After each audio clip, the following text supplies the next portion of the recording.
Any idea that is held in the mind that is either feared or revered will begin at once to clothe itself in the most convenient and appropriate physical forms available. Andrew Carnegie, John Rose. One of the saddest things I see in life is when people go around and shoot themselves in the foot. People don't realize they create a self-fulfilling prophecy because they haven't understood the simple fact that words are real. It also saddens me whenever I see someone on a solid food vacation and they get too concerned about what they need to do in the future, not realizing that in a couple of weeks they're going to have a whole different outlook on everything. Indeed, one of the most difficult things about selling the Raw Food Heroes Journey message is that people don't think it's going to be a fair trade. They're not in a position to evaluate what they're doing and what we're proposing they should do.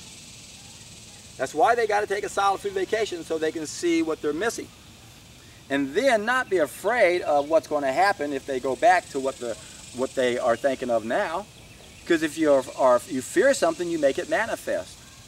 So I see this concern a lot with people that I coach. They think, well, you know, why should I even bother doing this? I'm just going to go back to the food I was eating beforehand. Well, you don't know that, do you? But if you fear it, you'll manifest it. Now, in all honesty, this is not an easy journey to be 100% once we take a solid food vacation. Because we crave what we're made out of. It takes about a year to build a brand new body. If you go on a solid food vacation for about 3 months or so, you're going to definitely reset your whole feedback system, and you're going to find it's a whole lot easier to add more raw fruits and vegetables, nuts and seeds to your diet. But since you're still made of certain cooked foods, you're going to want to crave those. And when you give in, don't beat yourself up. It's part of the learning process. And we all have our own way to learn this, don't we? We all are banging our heads up against the wall. Sometimes it only takes a couple times to bang your head up against the wall before you wake up. Others, you got to keep banging your head forever. But that's not the concern we should have. We should realize that it's not how many times we fail, it's how many times we stop trying. You got to keep trying. You got to be optimistic.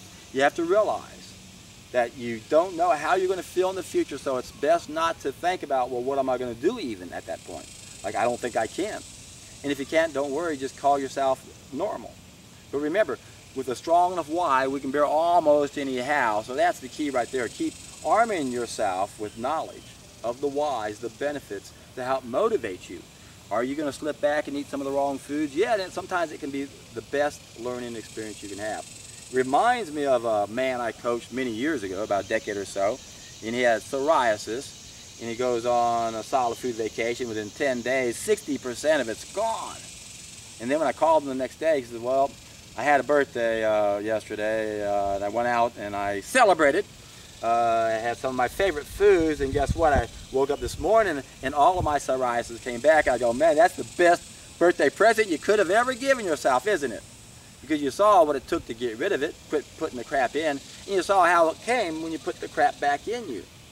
So life is a learning experience.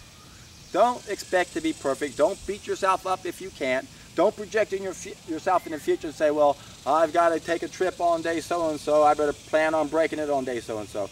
Don't shoot yourself in the foot by saying you can't do something or you got to change, because you don't know how great this journey is going to be. When you get on a solid food vacation, just look at the comments down below and you can see people going and, hey, I want to go longer, I want to go longer, I want to go longer. That's what this is all about. It makes you feel so good. Because when you're on this is the best time that you can go around and tell people about it. Because they see you, you're a living example of it. And especially if they know you. Or even if they don't know you, they can tell something's different about you. Because you're glowing. There's something about taking a solid food vacation that people notice. When you start cleaning yourself out, the whites of your eyes start sparkling. Everything about your life gets better. But if you shoot yourself in the foot, you can make this journey a lot harder. So there are a few things you don't want to do. Don't ever say, I can never do that. Oh my God, did I just say, don't do that? And you also don't want to say, well, I'm afraid that after my solid food vacation, I'm going to go back to eating the unnatural foods, the cooked foods, the animal products, the processed foods, the grains and pasta, and even conventional food. If you fear it, you manifest it. So don't fear it. Don't be surprised if it happens, and if it does, realize that's going to be your journey. We all got to learn our lessons our own little way. And when you can finally learn your lesson, your way, you'll be in for a treat.